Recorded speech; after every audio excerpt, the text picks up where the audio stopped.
where would you go? Well, I prefer to answer that question in a closed session. However, we established Aero for that very purpose, and unfortunately, under its previous leadership, it failed. So one would hope that they would have the authorities necessary to do that. Let's hope that this new iteration of leadership will be successful. In the discussions, it's simply about material, or is there discussion about it was previously testified that there was biologics that were collected. Are you aware of any of that? I am, sir, aware of the reporting that biologics have been recovered. Again, my focus was more nuts and bolts, looking at the physical aspects of these phenomenon, how they interacted around military equities and nuclear equities. So I'm certainly not a medical expert. I would not be able to probably provide you a whole lot of value in that simply because I don't have the expertise. But was anything described as that we have possession of bodies? Yes, yes. We have is it multiple types of creatures, or? Sir, I couldn't answer that. I can tell you anecdotally that it was discussed quite a bit when I was at the Pentagon. The problem is the supposed collection of these biological samples occurred before my time, in fact, before I was even born. And was this part of the Lockheed Martin discussion, or was this the biologics is a completely separate? Separate yet related. Okay. Has anyone made contact? Sir, I'm sorry, could you specify? Has there been any, to your knowledge, any communication with a non-human life form? So the term communication is a bit of a trick word because there's verbal communication like we're having now. The problem is you also have nonverbal communication. And so I would say definitively yes, but from a nonverbal meaning, when a Russian reconnaissance aircraft comes into U.S. airspace, we scramble 2 F-22s, and we are certainly communicating intent and capability.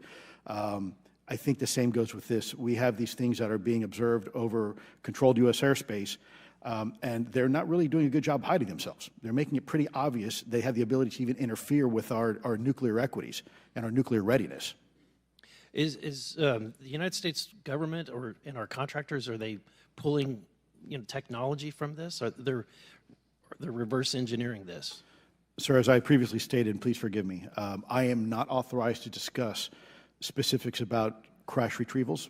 I signed documentation with the U.S. government. What I can say was, after a very thorough review process by the Pentagon, what I wrote about, and that was my limit, unfortunately, that I was given. Thank you. Yes, sir. Thank you. I would now like to recognize Mr. Timmons for 5 minutes of questioning. Thank you, Madam Chair. Mr. Elizondo, you just said something interesting. You said they don't seem to be hiding. They don't seem to be hiding. The UAP sightings are becoming increasingly brash, if you will, and we've been hearing about these for years, but they've generally been isolated and not as consistent and over critical military installations. Would you say that's fair? Is this becoming increasingly often? Is it happening more and more? Great question, sir. Let me see if I can answer this for you. Certainly, there seems to be some indication that they're being provocative, meaning that they're, in some cases, literally splitting aircraft formations right down the middle. So that's an air safety issue. The question is it the frequency increasing? And really the response is it depends.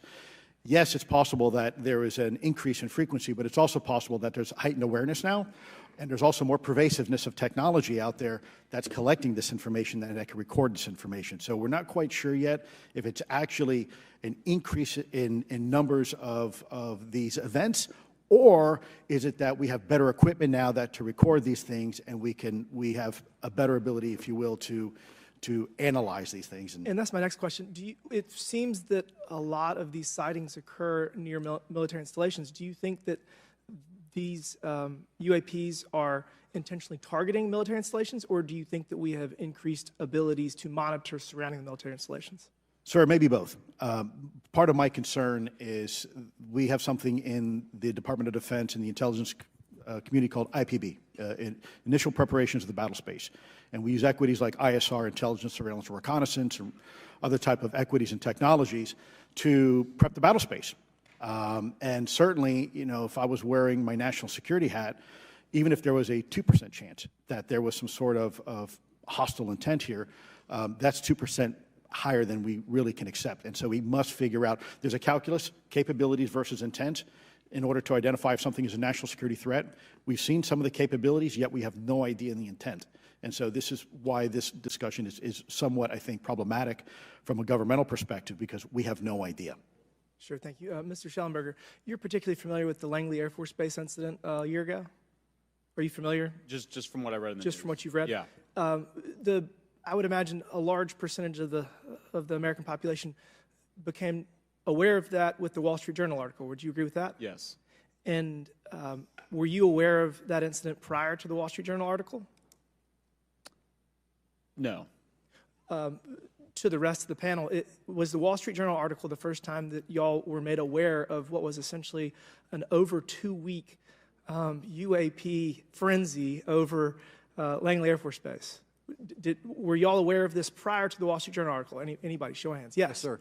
Dr. Guyette, could you give me how did you become aware of it? A colleague of mine who I referenced previously, Chris Mellon, he wrote an extensive article about this, that there were other incursions of drones over Langley before this, as well as many, many military installations over the last 5 decades. And it's my understanding that there's been an ever-increasing in number, and I'm trying to think how to say this because I wear 2 different hats. I'm still in the Air Force. So, I mean, it seems that they're becoming increasingly brash, and the question that we really have to figure out is it China or is it non-human? And I think that's the biggest question the American people want to know. If it's China, it's scary because they have a lot of technology that we cannot explain. And if it's non-human, that's scary because we don't know the intent. Would you say that's fair? Yes, Congressman. And in fact, I really believe that we should use this hearing as a catalyst to improve and bolster our air defense capabilities and our maritime domain awareness capabilities, because obviously there are holes in it, whether it be UAP of non-HI direction or NHI direction, or, like as you say, sir, China or any other adversary. Are you all aware of any task force at the Pentagon or in the national security apparatus that's trying to assess the answer to that question? At the current moment, sir, no, but this is a great point. From 2020 to 2022, there was a UAP task force in the DoD succeeding where Mr. Elizondo worked, led by Jay Stratton, who had the first comprehensive whole-of-government approach to UAP, which involved pathways to declassification and to increase transparency, as well as assessing the national security risks of UAP. This was a really well-established approach, and we have all advocated that something like it return. I'm running out of time. The last thing is that we need authorities. The law enforcement, military do not have authorities to actually engage, and Congress needs to act to give those authorities to local law enforcement and the military so they have clear guidelines on how to assess these issues going forward. I yield back. Thank you. Thank you. I'd like to recognize Ms. Boebert for 5 minutes of questioning. Thank you, Madam Chair. Now that we have all been cautioned in this committee hearing that the mention of Pentagon's Immaculate Constellation program could put us on a list, well, I already find myself on many lists, I'm sure. So I speak my mind often, so why not just keep going with it? May as well just go all out and say it. The Earth is flat, birds are government drones, and we've never set foot on the moon, and Joe Biden received 81 million votes in the 2020 election. So let's just see how many lists we could get on here today.